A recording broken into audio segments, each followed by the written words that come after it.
Manchester City have just drawn 2-2 with Monaco in the Champions League, and I just can't believe what I've witnessed in that game. And I'm going to put it out there straight away, by the way. That was not a good enough performance from Manchester City today. We were not good enough in the game. I thought the energy was missing. I don't think we moved the ball anywhere near quick enough. And at the end of the day, 2-2 with Monaco is probably a fair reflection of how the game went. However, that penalty is absolutely ridiculous. And to draw the game based off of that decision from the referee is just insanity, in my opinion, because we're going to just get straight into it. Nico Gonzalez wins the ball. It's a free kick into the box from one of the Monaco players. It's a decent ball into the box. Nico Gonzalez puts his leg up to try and get on the end of it. He gets the ball, clears it out for a goal, for a corner for Monaco.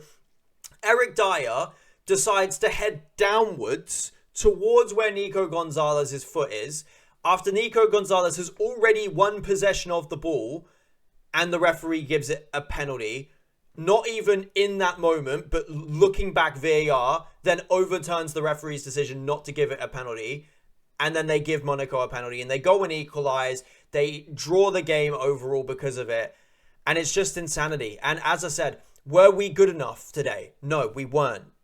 But should have we drawn the game because of that decision? Absolutely not. And it's just insane to me. VAR is completely taking over this sport. And I mean, every single game, it seems like, every single time I go and watch a game of football, VAR has some sort of dreadful decision they make. They make impact on games.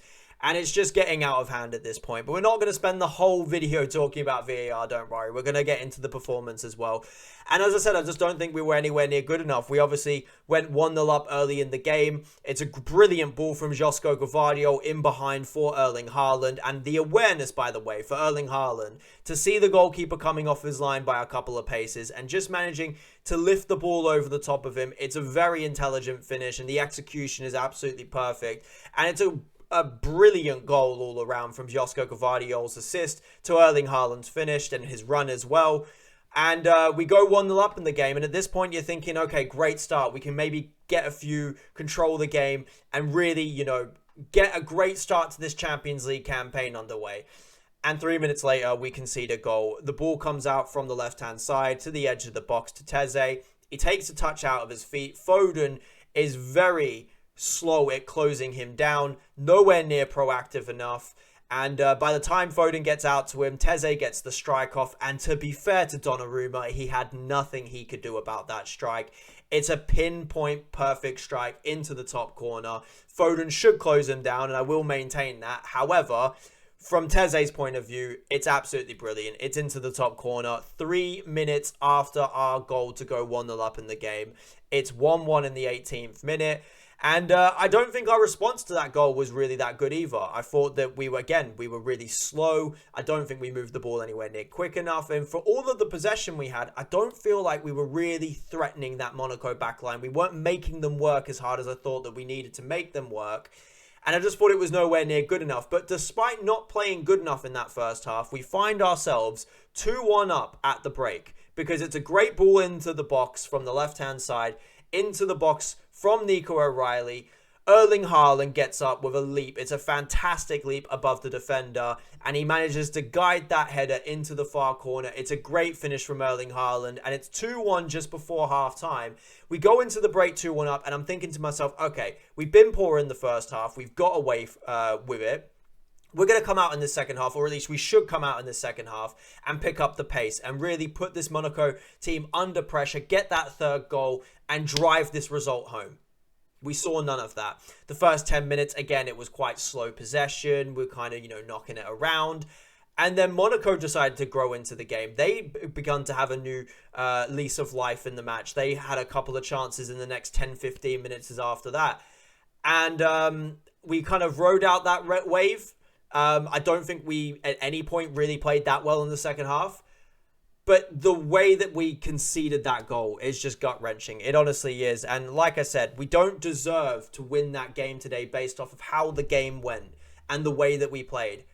But to be leading with 10 minutes remaining and to concede a penalty like that, it's gut-wrenching. I have no other words.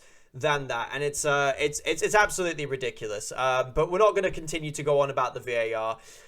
In terms of the performance today, there's a few aspects of it I wasn't too impressed with. I thought Bernardo Silva off the right-hand side was poor once again. I really am not liking Bernardo Silva off that right-hand side, if I'm being completely honest. I think he lacks the kind of creativity he used to have. I think he's much better when he plays in the central areas. But off the right-hand side, I'm just not seeing the reason to keep him out there. I think Oscar Bob is much more of a threat whenever he plays out there. Even Savinho, they have the ability to open up the game, to create something. I just think Bernardo Silva lacks it off the right-hand side. I think he's much better in the central midfield. Overall, I thought Doku had a quiet game today. I thought he's been in absolutely scintillating form in the last couple of weeks. I've been so excited watching his performances. I don't think he was really at the races today. He had a couple of decent moments, but overall, I think he was just relatively average in the game. I thought Josko Gvardiol had a good game. I thought Nico O'Reilly had a good game. Who else? I thought obviously Erling Haaland had a good game as well for the 2 goals. I don't think there was too much more he could have done in that game, if I'm being completely honest. I thought Rodri was a little bit off the pace again. I don't know why he started that game, if I'm being completely honest. He was feeling the knee pain going into Burnley. He wasn't in the Burnley squad because of the knee pain. He comes straight back into the starting lineup, not really looking like he was even before he missed the game on the weekend before Burnley. I thought he was looking a bit sharper even in the Arsenal game than he was tonight. And overall, I'm a little bit worried. Of course I am. I mean, that performance is still not back up to the best or the standards that we would expect from Manchester City. Look, Monaco's a difficult team to play. They got a good record in Liga so far this season. But you would still expect us to put on a performance away at Monaco. And it wasn't great today. But yeah, overall, despite the fact that we did play poor, that we probably shouldn't have won the game on the balance of things, it's the way that we managed to drop those points today. And, I can't even turn around and say it's not good enough for Manchester City, blah, blah, blah.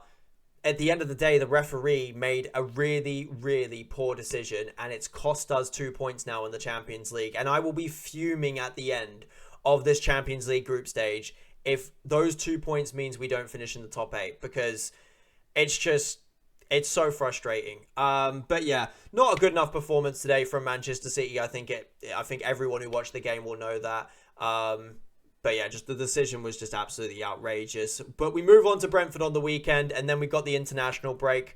After that, we'll have Omar Marmoush potentially coming back. We'll have Kusanov potentially coming back. And we'll also have Ayet Nouri potentially coming back as well. So we're going to get some of our boys back. And then Ray and Shirky as well, obviously, who's just come back to training as well. So we'll have some of the boys who have been injured over the last few weeks. They'll be coming back into the side. We'll have a fully fit team, hopefully, if no one else gets injured on the international breaks, coming back for the rest of the season, coming into the busy winter period that we've got coming up. But yeah, hopefully on the weekend in the Premier League, we can get a positive result. On the face of things, it's not a catastrophic result against Monaco. 2-2 away from home, 1 point on the board. It's not the end of the world, right? But it's just incredibly frustrating. But yeah, that's my reaction to the game today. Let me know what you guys thought of the penalty decision in the comments below. I have a feeling you guys are going to have a similar opinion to me. And let me know what you guys thought of the comments, of the performance as well, because I do think the performance was way short. Despite, obviously, I thought Erling Haaland had a great game. But yeah, let me know what you guys think in the comments below.